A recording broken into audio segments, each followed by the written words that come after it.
Assalamualaikum warahmatullahi wabarakatuh. Hamdan wa syukran lillah, salatan wa salaman ala rasulillah. Kaum muslimin di mana saja berada, berjumpa lagi kita dalam kajian di bawah pimpinan Al-Quran. Pada kali ini kita mengangkatkan tema yaitu bencana. Sehubungan dengan gempa Cianjur disusul dengan gempa Garut, itu banyak gonjang-ganjing di tengah masyarakat yang juga disampaikan di televisi. Apa gunanya BMKG? Apa gunanya pemerintah? Kenapa BMKG tidak bisa memberitahu lebih awal kepada masyarakat sehingga masyarakat bisa dievakuasi sebelum bencana datang? Dan bagaimana pemerintah kok tidak bisa mengantisipasi sebelum bencana itu datang? Nah, ini adalah ungkapan manusia-manusia yang tidak mengerti dengan ajaran Allah. Sebenarnya orang yang beriman, dia pasti mengetahui ajaran Allah, bahwa semua yang ada di alam ini bergantung kepada Allah. Kaum muslimin rahimakumullah, memang generasi kita akhir-akhir ini telah mengidap penyakit yang disebut dengan materialisme, yaitu berpaham materialistik. Di dalam Al-Quran disebutkan, itu surat yang ke-30 Ar-Rum ayat yang ke-7, A'udzubillahi minasyaitonirrajim, bismillahirrahmanirrahim.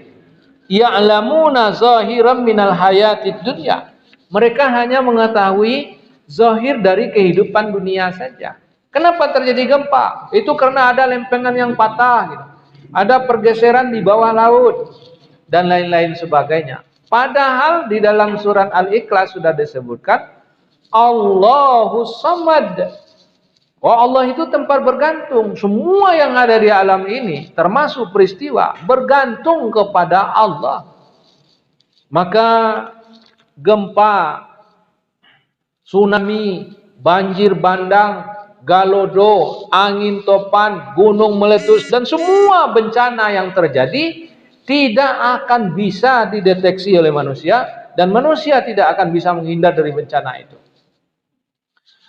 Karena Allah sudah sebutkan di dalam surat ke-29, yang salah bukan BMKG, yang salah bukan pemerintah, yang salah adalah manusia itu sendiri.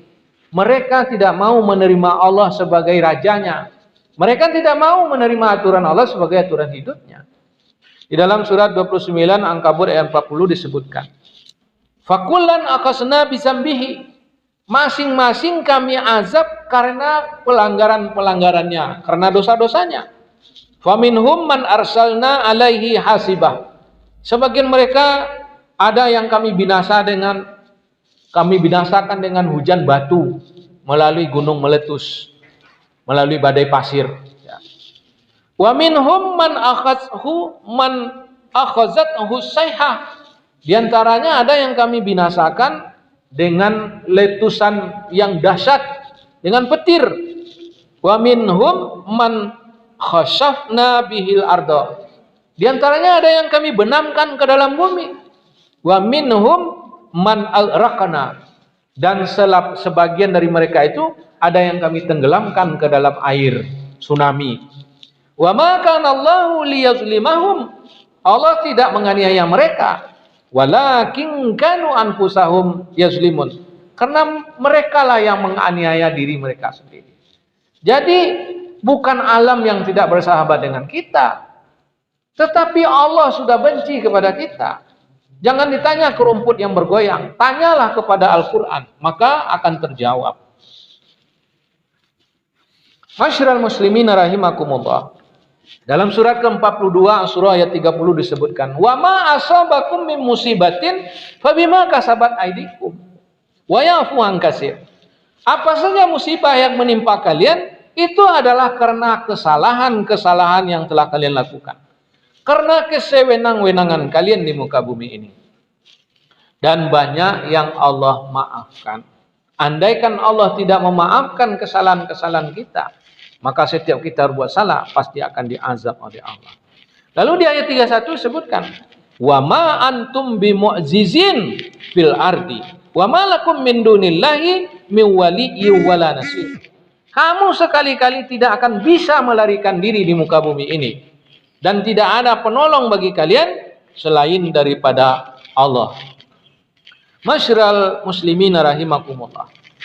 Kalau kita urutkan di dalam surat Al-Qamar surat ke-54 ya, dimulai dari ayat 9 sampai ayat 50, itu Allah sebutkan pertama kehancuran kaum Nuh itu karena tidak menerima kitab Allah yang disampaikan oleh Nuh.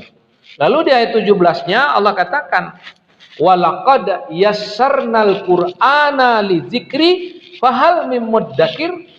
Demikian kami mudahkan Al-Qur'an ini untuk dipelajari, tapi adakah yang mau mempelajari?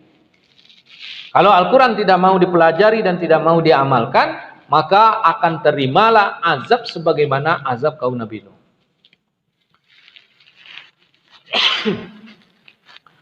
Masyarul muslimin rahimakumullah.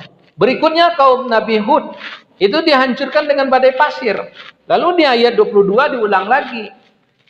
Walaqad yassarnal qur'ana lizikri fahal mim muddakir. Telah kami mudahkan Al-Quran sebagai peringatan, adakah yang mau mempelajarinya? Lalu ayat berikutnya dari ayat 33 sampai ayat 40, kaum Nabi Lut dihujani dengan batu. Lalu di 42-nya, di 40-nya Allah ingatkan lagi dengan Al-Quran. Nah, bangsa Indonesia yang saya cintai, mari kita mempelajari kitab Allah ini, dipelajari dengan baik, lalu kita ujikan dalam kehidupan, benar apa tidak kitab Allah ini. Maka solusinya, salah satu solusinya tidak lain adalah taubat. Di surat 8 ayat 33 Allah menjanjikan, wa ma kanallahu mu'adzibahum wa hum yastaghfirun. Allah tidak akan mengazab mereka sepanjang mereka mau bertaubat. Kita lanjutkan kembali. Bangsa Indonesia yang saya cintai, maka Allah memanggil kepada seluruh bangsa Indonesia untuk mau bertaubat.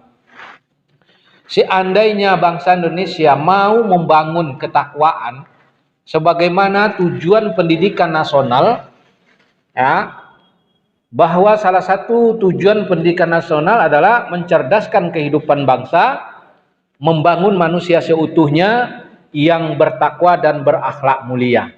Maka Allah memanggil di dalam surat ke-7 Al-A'raf ayat 96, walau anna ahlal qura amanu wattaqau la fatahna alaihim barakatim minas sama'i wal ard. Seandainya penduduk satu negara mau beriman dan bertakwa, maka Allah akan bukakan pintu-pintu keberkahan, pintu-pintu kemakmuran dari langit dan dari bumi. Seperti negara Qatar misalnya, seperti Brunei Darussalam misalnya. Negara itu karena mau hidup dengan ajaran Allah, Allah berikan kemakmuran kepada negara itu. Kenapa di Indonesia kita tidak mau mencobakannya? Lalu di surat 11, surat Hud ayat 117, wa ma kana rabbuka liyuhlikal qura bisulmin wa ahluha muslimun. Mustahil Tuhanmu akan membinasakan suatu negeri kalau penduduknya orang-orang soleh, mau beriman dan bertakwa. Barakallahu lana birahmatillahi rabbil alamin. Wassalamualaikum warahmatullahi wabarakatuh.